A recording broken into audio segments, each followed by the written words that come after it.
Hello everybody and welcome to our second round of the Porsche Carrera Cup North America from Watkins, Glen International.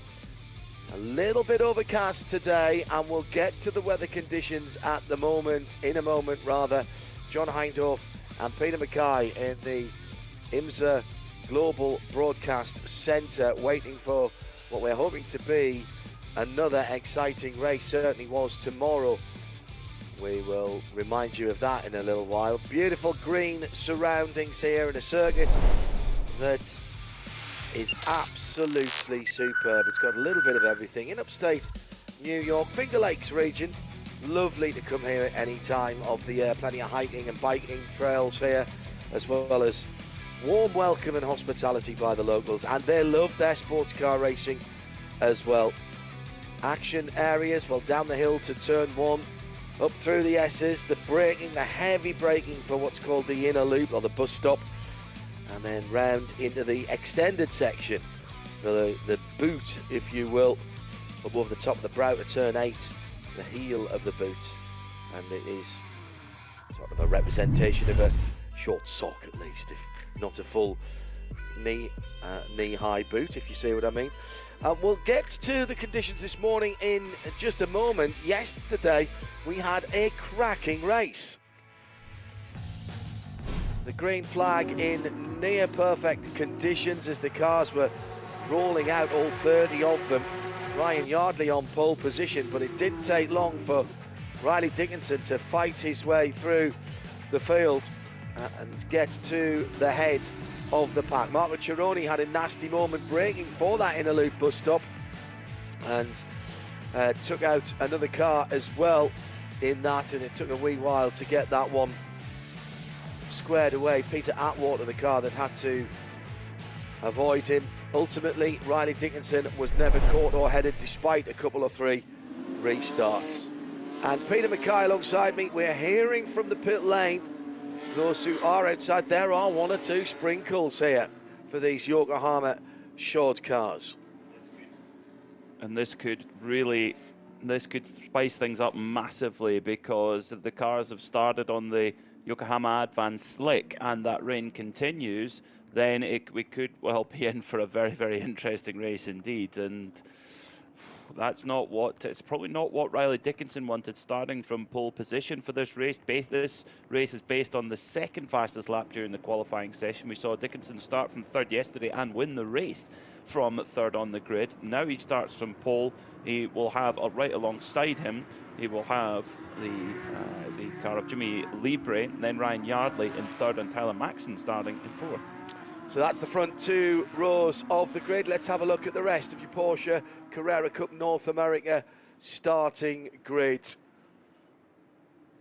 So Dickinson, Libre, Ryan Yardley and Tyler Maxson, your top 4. Kelly Moss, ACI Motorsport, and the 2 top racing cars. Then Zach Vanier has Aaron Johnson for company on row number 3. On row 4, Yves Baltas for ACI and Michael McCann for McCann Racing. Jared Thomas, JTR Motorsports in the red and white Chevron car with Matthias Leist for his side-by-side company in the Nola Sport car. 2 JDX cars on row 6, Paul Bocuse, one of the 12 rookies in the field, and Sabra Cook, who finished inside the top 10 yesterday. Alan Metney is the best of the Pro-Am runners. He's in 13th position for Kelly Moss, Michael Di Casada alongside him. JP Martinez, 2nd in the Pro-Ams here, but leading the championship has got Patrick McKay once again alongside him. Those 2 had a race-long battle yesterday. They're on row 8. Ashley Freiberg will go forward from 17th.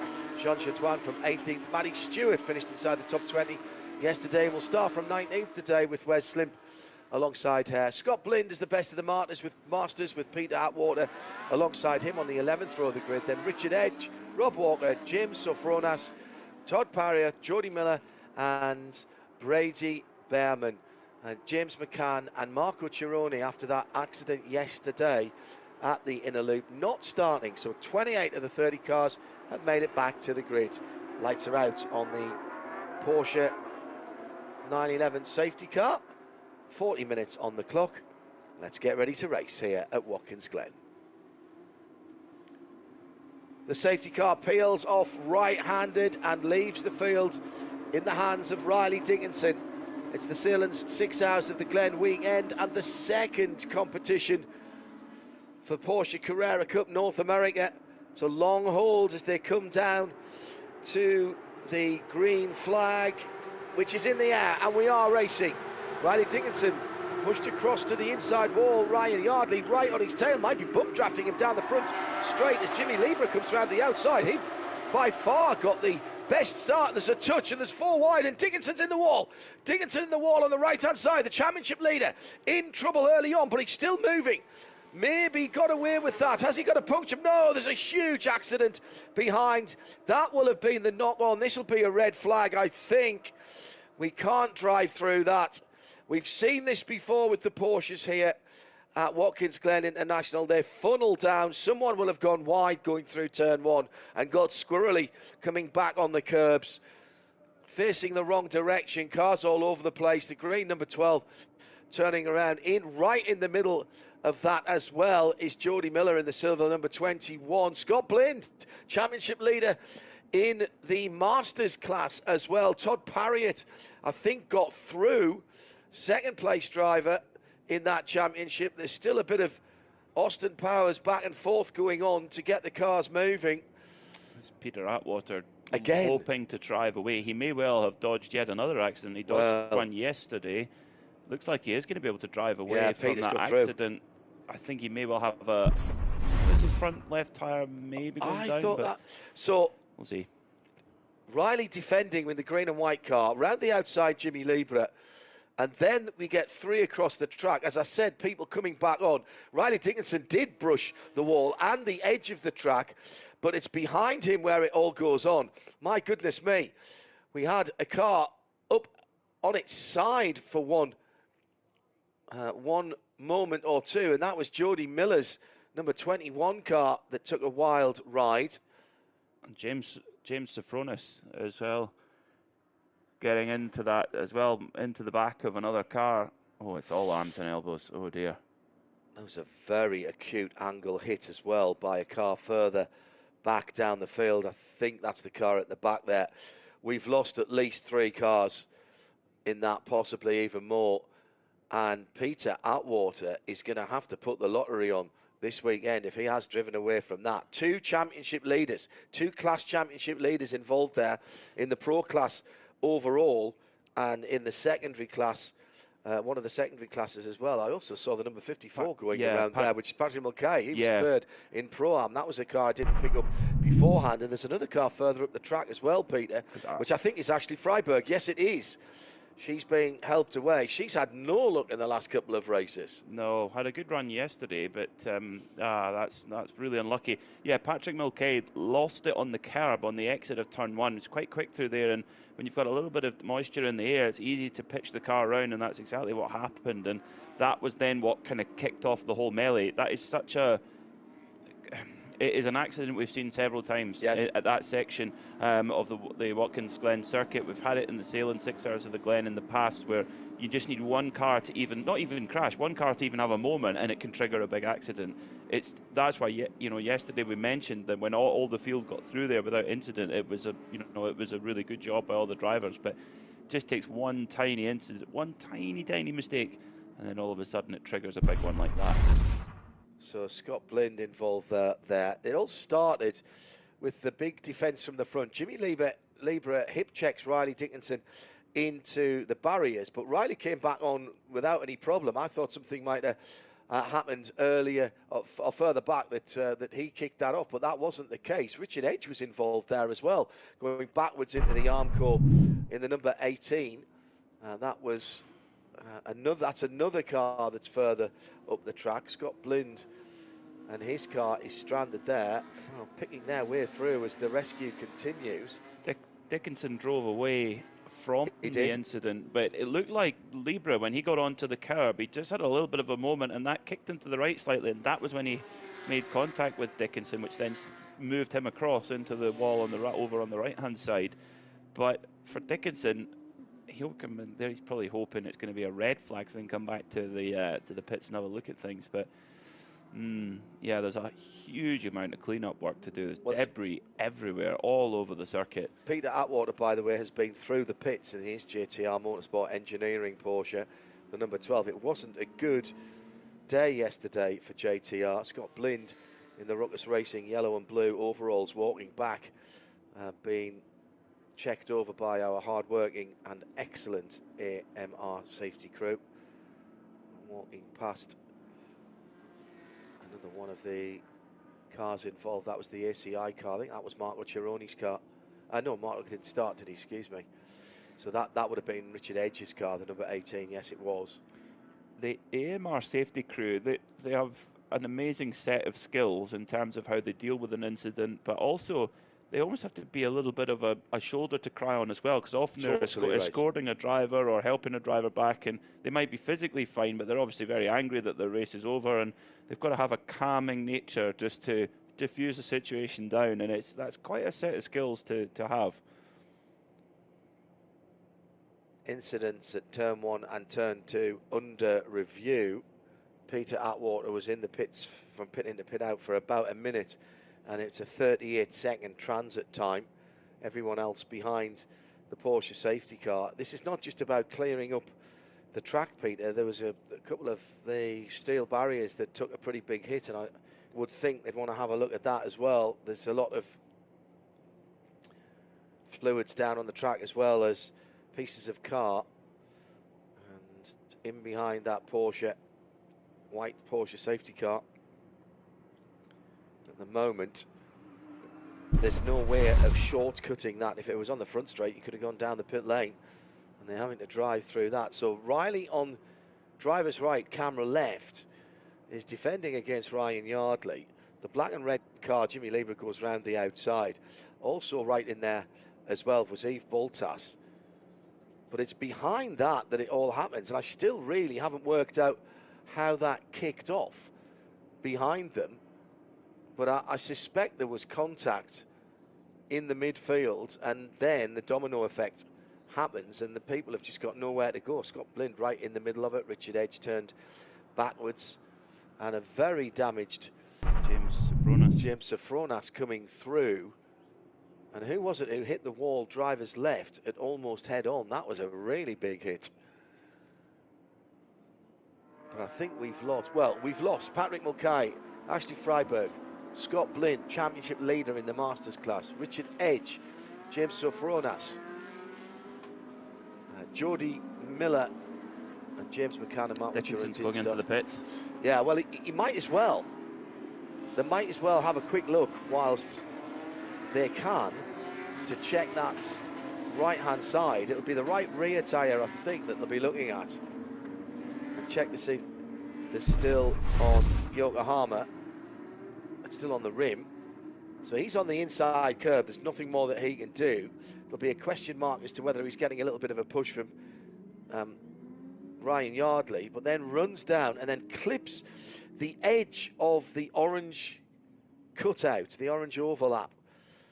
As he was coming back on, the car hopped in the air, and maybe he's feeling something from that right rear. And this is what we were talking about yesterday. When we signed off yesterday, Riley Dickinson had a really clear, nice run to the. He'd made a good overtake at the start, and then never gave up the lead. And we're thinking, well, is he home and dry in the championship? You never are. You never are. No. Things like this can happen so easily, totally out of your control, really. That you don't think he'd put his car really in a compromised position. And yeah, it was just bad luck, really, and this will be a big opportunity for Ryan Yardley to get some points back. I mean, coming into this round, we're still waiting on the final points from yesterday, but coming into this round, Riley Dickinson had a 14-point advantage over Yardley, which he extended slightly yesterday, so it will be around 20 points, I would imagine, after yesterday's event. So, but with Yardley now running in third place behind the safety car, Dickinson's Kelly Moss Road and Racing team have made some repairs.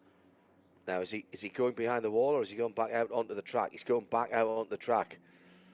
So he's dead last, and that will put him at 16th in the pro category. But he has got a big lead. He does, that's for sure. And he's in the game. So he can, as long as he's in the game, he can score points, and he'll be able to make a lot of positions quickly because of his pace. He's championship leader for a reason. By far the most race wins this season. Yesterday, scoring his 4th win of the season out of 7 races. So he's in a good spot. But this is a little bit like Miami, isn't it, where he had to fight from the back, albeit for a very different reason. A technical infringement that sent him to the back of the grid in Miami, but had to fight on from there. The problem is, Pete, that we've already used a third of the race up, and we're not going to be getting going again anytime soon. So he's not going to have a lot of time to make up lost ground. His first target will be Wes Slimp, who's in 17th position. So that's going to put him, 4 or 5 positions ahead of him. That would get him extra points. Then it's Matty Stewart and Jean Jourdouin. Those 3 are running 15th, 16th and 17th. Then there's a couple of Pro-Am cars, and then he's into the meet. The top dozen are all the pros. And that's a big ask to get up to there and make his way through. Assuming, of course, there isn't any more attrition. Now, the race control officials have been looking at the video, and the 2 and 91 incident, that was at the front of the field. So that was Jimmy Libra and Riley Dickinson. So that is under review at the moment. I suspect that Jimmy Libra will get a penalty for that. You think? Yeah, I think he'll get a penalty for that. I think he'll get a penalty for leaning on him through the corner and not giving him enough room. Cut right across as well, going into the corner. But look, that's just my opinion. My opinion doesn't count for anything. What happened behind is still, I think, under discussion, because it's very difficult to see in the middle of that pack where that all started. That was. It looked to me like the initial part was Patrick Mulcahy spinning, and that triggered everything off. Patrick Mulcahy and the kind of silver and yellow machine, number 54. So we had 4 drivers. Yeah, there's definitely contact between Jimmy Libra and Riley. That allowed Zach Vanier and Tyler Maxson to go through. I haven't mentioned those 2, but they, of course, are leading. But there's something else that must have happened further back. And there's the first spin. So if I keep my finger... Mulcahy. And then it's a domino effect after that. Total. There might actually be more than one trigger point as well. There's like 2 big ones going on at once. Yeah. The AMR Safety Cayenne is actually rolling before the cars that have gone past it that are damaged have stopped. James Sofronas's car has extensive damage on the front. Amazing, isn't it? We got out of the Formula 1 weekend just last weekend, which is nominally a street circuit, of course, with very little damage. Not everybody went up there, it's fair to say. We only had 2 of the Masters, 7 here this weekend, joining back in. But so there's going to be a lot of work between now and the next round. Yeah, it's and that thankfully, well, if this had happened in race 1, there would have been a lot of cars, I think, unable to be repaired until race 2 because there's just so much damage. So there's going to be a lot of work for the teams at the shop in the week to get these cars repaired, get them back ready again.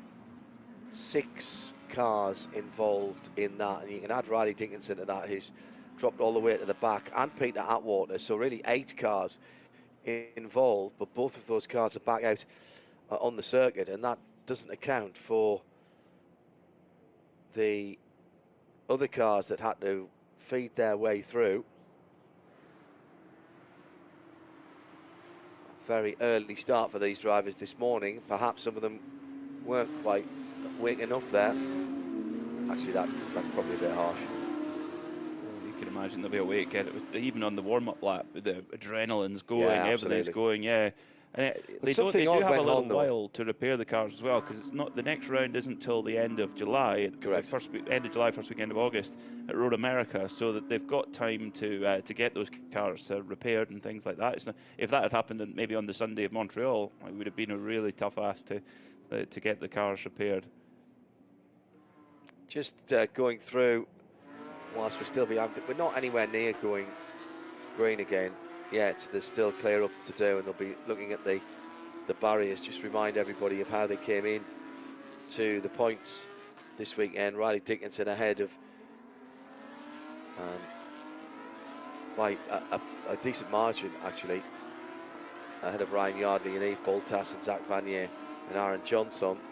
That was your top pros. In the Pro-Am, JP Martinez with a similarly comfortable lead over James Sofronas. Well, he's not scoring anything in this one. And Alan Metney, Pat Mackay, he's not going to score here. And Marco Cironi scored nothing yesterday and didn't start the day, so he's going to drop away from the top four. In the Masters, Scott Blind had a 50-odd point lead on Todd Parrio. Now, Todd did get through that. He's in second in the Masters at the moment. Rob Walker leading the Masters right now. And Todd was second yesterday, so lost minimal points to Scott Blind in the Masters Championship. And with Blind scoring 0 now, this is a great opportunity for Todd Parriott to close that gap down. So, like we said yesterday, the tables can turn very, very quickly in a championship like this. Just takes one incident. Tyler Maxson and Aaron Johnson at the head of the Rookies Championship. There is a separate Rookies Championship, as once again they pick their way through the debris field and through where the safety workers are on track. And again, Aaron is slightly ahead at the moment in that championship. Second at the moment in this race to Tyler Maxson, with Jared Thomas, who hasn't had the best start to the season, in third. Who it's really hurt this weekend is Ashley Freiberg, who was knocking on the door of second position with Paul Bocuse. But that'll be no points for Ashley in this one. No, unfortunately not. As Aaron Johnson's gap, he had 16 points coming into this weekend. That gap was trimmed slightly, but with Tyler Maxson taking some points back. So this is an opportunity for Tyler Maxson, sitting there in second behind Zachary Vanier, who had a good weekend at Montreal, didn't he? Yeah. So he'll be hoping to try and back this up, and there's no better opportunity now to try and get a first win of the season on the board. It's winners so far in Pro. Dickinson, Boltas and Yardley are the three drivers who have won so far, which, as we mentioned, 4 wins for Dickinson out of the first 7 races. 22 minutes left on the clock. Bit of rain coming in as well. Yeah, a little bit. Halfway through here then. Yes, exactly. We've spent half the race behind the safety car, unfortunately. I hope they've put enough fuel in the Carrera White. I'm sure 992. Of course they have. They're professionals. Of course they have. So think of this for the drivers as well. They put so much preparation into each race weekend. They had a full race yesterday, of course, but a few safety car interruptions. But now more than half the race being behind the safety car. This must be hugely frustrating. They could probably just want to get on with it and get their race in, but that's where it can be sometime. Well, actually, you say that, and the lights are out. Good news. So we're going to have half a race, at the very least. Zachary Vanier probably was quite happy. No. Leave them out there. There's no asterisk. He doesn't get any fewer points. So heading down to turn 8 then, and the safety car will peel off into the pit lane as it comes round to the final corner, about a third of a lap's time. So it's Zach Vanier in the JDX racing car from 2 top racing teammates. That's Tyler Maxson and Ryan Yardley. Then Jimmy Lieber in the black and red car, still under investigation as well. I haven't seen anything resolved from that quite yet. Then Yves Boltas, then the second of the rookies, Tyler Maxson being the first. In second place, then it's Aaron Johnson and Jared Thomas battling for 6th and 7th, both rookies. Let's see what Zach Vanier is made of. Has a horde of hungry Porsche drivers right up his tailpipes. Stays wide. Now comes to the middle of the road as he's coming to the final corner, the right-hander. And as he turns in, he puts his foot down and starts to pull away. Has he timed it correctly? He has pulled out 3-4 cars lengths, and he won't have a challenge downhill into turn 1, but behind it's not the same for Aaron Johnson. He felt the need to defend in that passion red Avery Dennison wrapped car. What a colour that machine is. Aaron fighting his way through there, but he's held on to it. Riley Dickinson already taken 2 drivers on the restart. So Riley Dickinson up to 20th from 22nd, hasn't improved his 16th in Pro.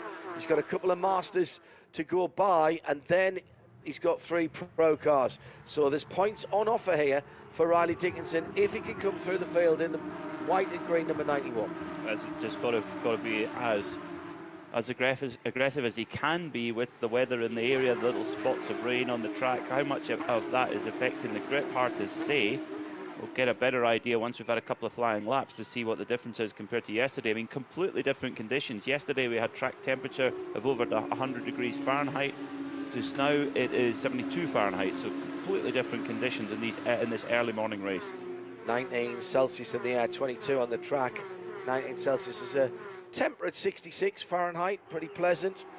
It is quite humid with that threat of rain and a little bit of drizzle in the air, 85% humidity and barely any wind to speak about. Riley Dickinson continues to chase down Todd Parriott and Rob Walker. They're battling. So number 13 and 53, second and first in the Masters category, down in 18th and 19th position in a rather pared down Masters category after that first lap, second corner incident. Zach Vanier goes through. He's pulled out just over half a second. Let's call it 7/10 actually, as he puts in the fastest lap of the race, a 1:54.6. And Peter Atwater has picked up his pace as well. And Alan Metney's in the pits. Alan Metney in the pits from the Pro-Am category, has won a race this year. Now this is more drama early on, Peter. He won here last year, hasn't got the win on the board yet. Last year, yes. For 2025, and it won't be now, unfortunately, for Metney. In fact, I do apologise. He won yesterday, so he does win this year. Yes. I do apologise. Yes. So he's just in and out of the pits, strangely, in quick repair, and off he goes. So good stuff there from the Kelly Moss crew, but not so good for Alan Metney, unfortunately. That's going to be hard with only 17 minutes left on the clock. That was a drive-through. Yes, it is, yes. So he must have been assessed a penalty. We haven't seen it on the race control screen. I'll have a look at that while Peter tells you what's happening further up the field. Zach Vanier is pulling away from Tyler Maxson in second place. Ryan Yardley trying to make a move in third on Tyler Maxson ahead of him, and Vanier is taking this opportunity to put some distance between himself and the chasing pack. The last timing point was 0.6 of a second.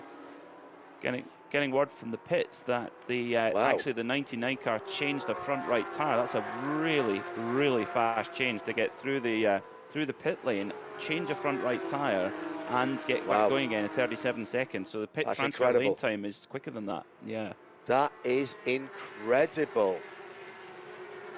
Great work by Kelly Moss. Now, whether that was a bit of bumping and boring, or whether it was running over the debris, we don't know. In, stopped, Yokohama ready, car goes up on the jacks. The guys drag off the right front tyre, having a quick look around everything as well. That was really smart. Love the new livery for the iFly number 99. And he's back out.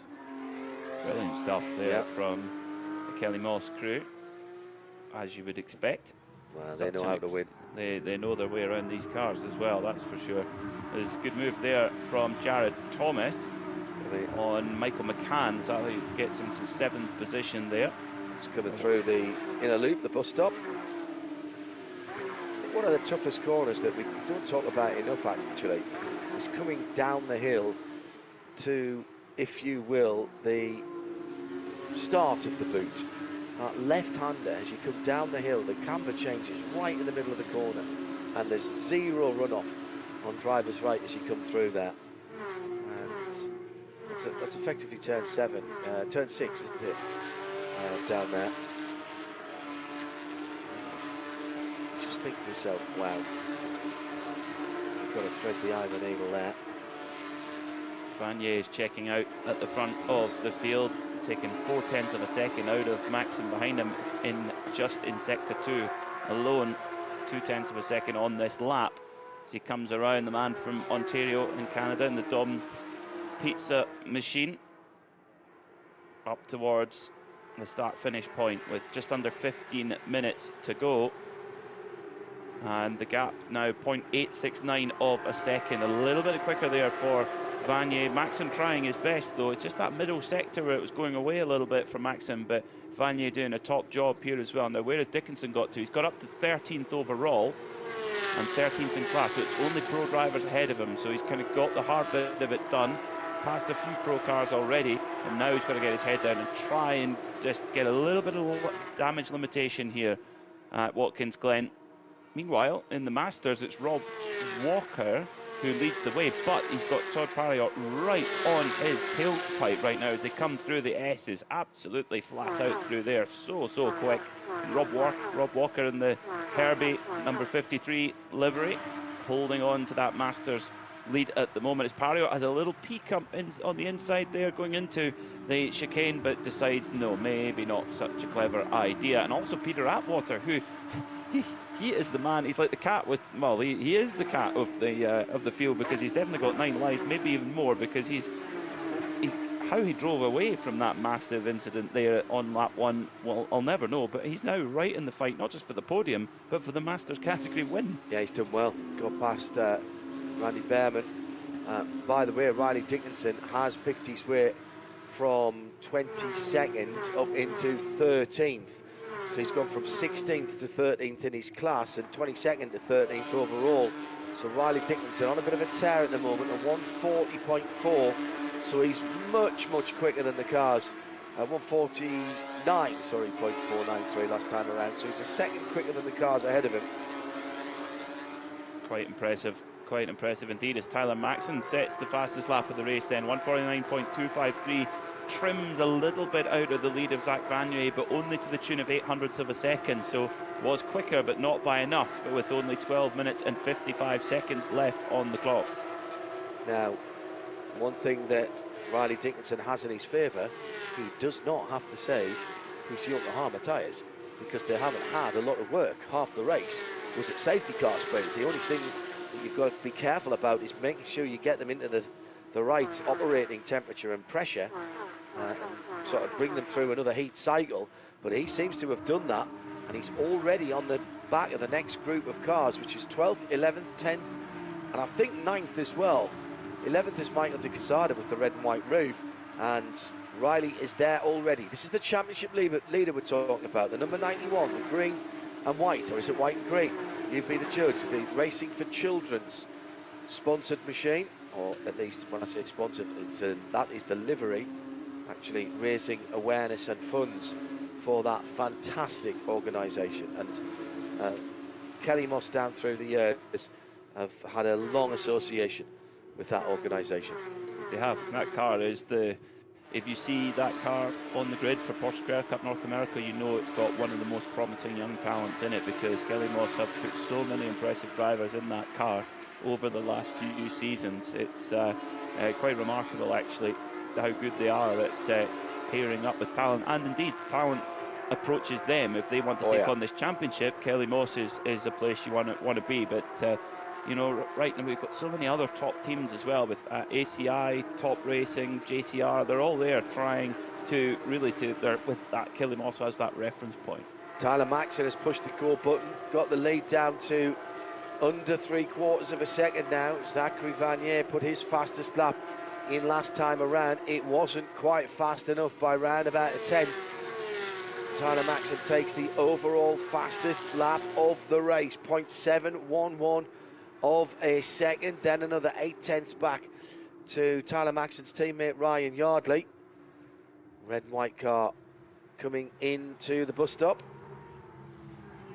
So Vanier, can he hang on? It's certainly a big push from Tyler Maxson. It's just in the first sector, Vanier's just responded a little bit, which up to now has been the happy hunting ground of Tyler Maxson. So, yeah, and don't forget Ryan Yardley there too in third place, who's just putting a really consistent string of results together in the last few races here in the Porsche Carrera Cup North America in that ExxonMobil Pro class. And this is a great chance for him, because right now Riley Dickinson, the championship leader who he's chasing down, is still stuck behind Michael De Quesada in 13th place. Now, they don't pay out many points for 13th place, whereas they do for third or even second place if Yardley can make a move on Maxson. So it's an opportunity to close that gap right down again. And of course, then it's quite a long wait to the next round. And that's then Dickinson's got to stew over that one, and Yardley can think, right, I've got the momentum now in my corner. That's a good point. If you get the mental momentum as well as the points momentum going into what amounts to a little bit of a summer break. Final warning for track limits for Yves Baltas in 5th position in the number 15 ACI Motorsports Porsche. So Tyler Maxson with the fastest lap so far. Everybody is speeding up. I think they realise now with 9 minutes to go that it is now or never. If you've got some kind of performance, use it, because it will go to waste otherwise. Riley Dickinson, still in 13th, has been unable to get by Michael De Quesada, and I thought he would have breezed past, not breezed past, but I did think he would have got through into the top 10. Has just got through past De Quesada. Has he? Goes around the outside, coming back on the main circuit out of the boot, but that sent him a little bit wide, coming through turn 10 and had to back out of it. Can't afford to score nothing here, and I'd say the same for Ryan Yardley. It would be lovely to get more points for second, and he's only 1.3 seconds away from the leader, Peter Mackay, but he can't afford a non-score here. No. He's got to take the advantage when he's got it. Take what you can. Yeah, take what you can for sure.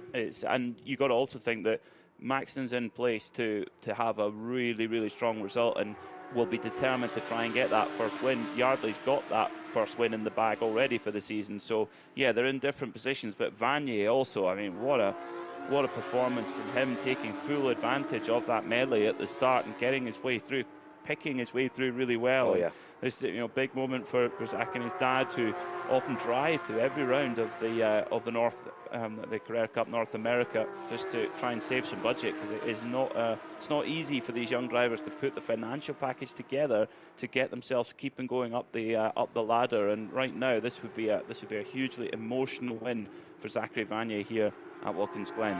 Down at the first corner, having completed 12 laps. 7.5 to go. Meantime, the battles continue down the field in Pro-Am. JP Martinez leads now. This is the championship leader, and after Alan Metney had to come into the pits, he is unchallenged. It's Randy Behrman, who isn't in the championship hunt at the moment, in Pro-Am in second, and Alan Metney taking the points for third. He's got 21 seconds to make up to try and catch Brady. Very sorry, Brady. In the Masters category, Todd Parriott leads from Peter Atwater and Rob Walker, which is, Scott Blind, Richard Edge, as well as Jody Miller, all out of that competition. And Parriott, this is ideal for him, because he is the closest driver to Scott Blind in that Solarius Aviation Masters Championship. He's trying to close that gap down, and with Blind scoring nothing, Parriott scoring maximum, that would close the gap down a lot. And Peter Atwater, if he finishes where he is, will go into third place in the championship, ahead of Richard Edge, who's scoring no points at all here. Yeah, he will. Albeit still a distance behind the two leaders. It just takes one incident. That's the thing, is it's so tricky to try and run a completely clean season, particularly in the Masters and the Pro-Am category. Yes. You will see more incidents, less experienced drivers. That's just natural that will happen. In towards the last 5 minutes of this race, then a slightly interrupted race, kind of 20-minute sprint we've been treated to here at Watkins Glen International. And Vanier had his gap had just been trimmed down to about half a second. It's now gone back up again on that previous lap. Vanier now got it to 3/4 of a second. JP Martinez has just put the fastest lap of his race in and leads in Pro-Am, and Riley Dickinson's just put the fastest lap of the race in, but he still can't get past Michael De Quesada, still sitting in 13th in his category. Interesting, he's dropped, at the last timing point, he was 3 seconds behind De Quesada, so he lost a lot of time at some point that we didn't see on our picture. So it's not been a good day for Riley Dickinson at all. He's got to 13th and he's hit the buffer, and that tells you everything you need to know about the competitiveness of this championship. It might look uncompetitive when Dickinson's won 4 out of the first 7 races, and yet he's got up to 13th place and he cannot get any further despite setting the fastest lap of the race. I think that tells you all you need to know. There is strength in depth. I wonder if he did make a mistake and then he deliberately dropped a bit further back, so he did have a chance to go for the fastest lap. The number 91 car coming to turn 8 now over the brow of the hill. Difficult that to spot your braking point. Turn 8, an awful lot of runoff on driver's left, but being policed for track limits there. Vanier then by 3/4 of a second, almost exactly, from Tyler Maxson and Ryan Yardley. They're split by about half a second, the 2 top racing cars, as they've just gone across the line. And we're down now into what will be, I think, 3 to go, I would say. 3 to go, yes. 2 after this one. Yeah, 2 after this one. Yeah. 2 after this one, yeah. So is that, and the top 3 is still really, really close. The GDX racing machine of Zachary Vanier trying to hold off Tyler Maxson. Maxson quite strong through that opening sector, trying to put the Don's Pizza machine of Zachary Vanier under pressure, and Yardley is right there. Should there be any kind of bickering at all, he'll be right there to try and pounce and pick up the pieces.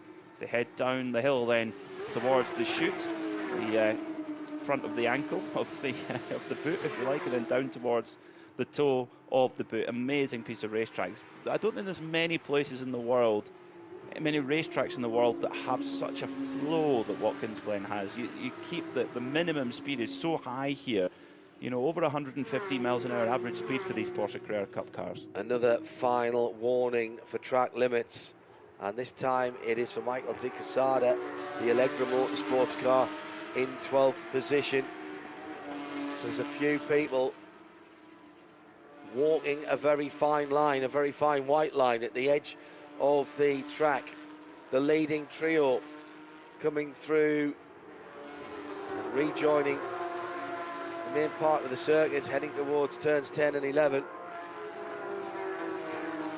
Now, about to start their penultimate lap. There'll be one more after this one, underneath the starter stand, and Vanier has driven a good race here, Peter. He's done what he's needed to do. His lead's been chopped by another couple of tenths. I feel that this one is not over. There still could be a little lunge at some point. In some ways, though, what I will say, I'm going to sort of argue against myself here, Peter, unusually for me, is that Yardley, Maxson and Zach Vanier all have good reasons to want to finish this race. Now, a moment or two ago, Riley Dickinson going very, very wide indeed through turn 8 as De Quesada got sideways trying to make the overtake on Sabre Cook and didn't get it done. Yeah, so it's that's again going to hold up Dickinson too, and he's going to hopefully try and pick up a couple of places on the last lap if he can. But right now, Vanier, his gap is being trimmed down. The only thing is that on a fast circuit like this, the aero wash from the car in front makes a difference. There's turbulent air coming out of the car in front of you, and that affects the aerodynamic performance of your car, and therefore that makes it quite difficult to set up a pass. Because the corners are quite fast, you don't have that big braking zone as well to try and make that overtaking opportunity. We have seen a lot of races here won from pole position. Not fun enough this weekend, but in the past that's been the case. And Maxson is able to match the lap times of Vanier, but isn't quite able to get close enough to make that move. Yeah, not make a substantive move where he's got alongside and he can try and force a mistake from the leader with just under 30 seconds on the clock. The white flag will be waved by Tony on the starter stand this time in her usual enthusiastic way. Oh, I don't think that was Tony, actually. So down into the first corner. That is still the same sort of gap, half a second. Half a second, 0.1 of a second, 0.01 of a second at the line. Doesn't matter, so long as it's in the positive column. And if anything, Ryan Yardley is closer than he has been for some time to the blue car of Tyler Maxson, the Apex Financial car ahead of him. There might be a move here by the third place car into the bus stop this time around. No, can't get it done. Further back down the field, Michael de Quesada has got ahead of Sabra Cook in the battle for 12th and 11th, but Riley Dickinson has still not been able to clear that little group of cars. He's probably going to take 13th, maybe 12th position and the points. And we're hearing from race control very late in the day, 11 and 37, Sabra Cook and Michael de Quesada got together, and that is under review, a turn one incident. And that's a different one to what we saw, the incident that was later on in the lap. But Zachary Vanier, what can you say about this young man, the young Canadian, who is held off at not one but two cars right on his tail the whole way through here as he comes up towards the final sector now. Just got to hang on for another couple of corners and he will have a first win of the season. That incident between Sabra Cook and Michael de Quesada has been reviewed very quickly. No action deemed necessary from race control. Second race of the weekend, and Zachary Vanier picked his way through the carnage that was going on ahead of him and will take the checkered flag at Watkins Glen International on the Sealands 6 hours of the Glen weekend. His margin of victory in the end, pretty much exactly half a second. He won't care. It could have been half a minute. It could have been half a hundredth. He and the Doms Pizza machine have taken the victory, his first of the season. What a journey it's been for him. Ahead of Tyler Maxson and Ryan Yardley, Jimmy Libra holds on to fourth position. I think that some of those early incidents are going to be reviewed post-race actually. To the line, further down the field, JP Martinez, further back down the field than he would have hoped in the number 4 car. He's normally on the edge of the top 10, 15th for our Pro-Am winner. But it's a class win, that's all that matters. They only offer out the points for class wins. The Solaris Aviation Pro-Am class, JP Martinez, and what a drive from Todd Parriott. You know, he had a pretty tough time of things in Montreal, where Scott Blinn was a lot quicker, and that would have stung, I think. And yet he's had to fight through two other cars, Rob Walker and Peter Atwater, to get those points. When Blinn was parked up at the side of the road, Parriott had to pounce, and that's exactly what he did in that Solaris Aviation Masters class. And Peter Atwater involved in not one but two major incidents that he somehow managed to swerve, and that second position will take him to third in the Masters category. Unofficial results then: Vanier, Maxson, Yardley, they'll be on the podium. Libre, Boltas, Aaron Johnson. By the way, Tyler Maxson the best of the rookies, and then rounding up the top 10 for Jared Thomas, Michael McCann, Paul Bacuse and Matthias Least. Better result for Jared Thomas and the JTR team today. They didn't get a car home yesterday. Outside the top 10, Michael de Quesada got by Sabra Cook in the last knockings of the race. Riley Dickinson fought back from 22nd to 13th. He'll have been hoping to get a little bit further up. Then it was Jean Chaudran. JP Martinez in 15th takes the green number panel cars. That's the Pro-Am. Maddie Stewart backing up her decent result yesterday with a better one today in 16th. Then Wes Slim. Then that battle for the Masters. Todd Parry, Peter Atwater and Rob Walker finishing in 18th, 19th and 20th and first, second and third. Alan Metney got to the end and will get some points. Who knows how important that will be when we get to the end of the season. But Scott Blind, leader in the Masters class, did not score points today. An eventful and entertaining, perhaps controversial in some areas. There'll be one or two drivers who will want to know how their cars got damaged getting involved in other people's accidents. Peter Mackay, this circuit though, once again delivering and proving these 4-litre normally aspirated flat six cars are the perfect alarm clock on a Super Saturday, where we'll have Pilot Challenge later. Yeah, I can't wait for that. And yeah, fantastic racing. So pleased for Zach Vanier to get that win, and it really opens up the championship too. And with Ryan Yardley also getting that third position, that closes the championship up as well. Riley Dickinson, not a very good day for him, unfortunately. Could have been a lot worse though, and he's got a car that was pointing in roughly the right direction. We take say our goodbye, should I say, to Watkins Glen International as far as the Porsche Carrera Cup North America is concerned. There's a few teams who have a lot of work to do after the big first lap incident that claimed half a dozen cars. When we reconvene in July, it's on another classic North American natural terrain circuits at Road America. Peter Mackay and John Hindhaugh, join us there. Bye-bye.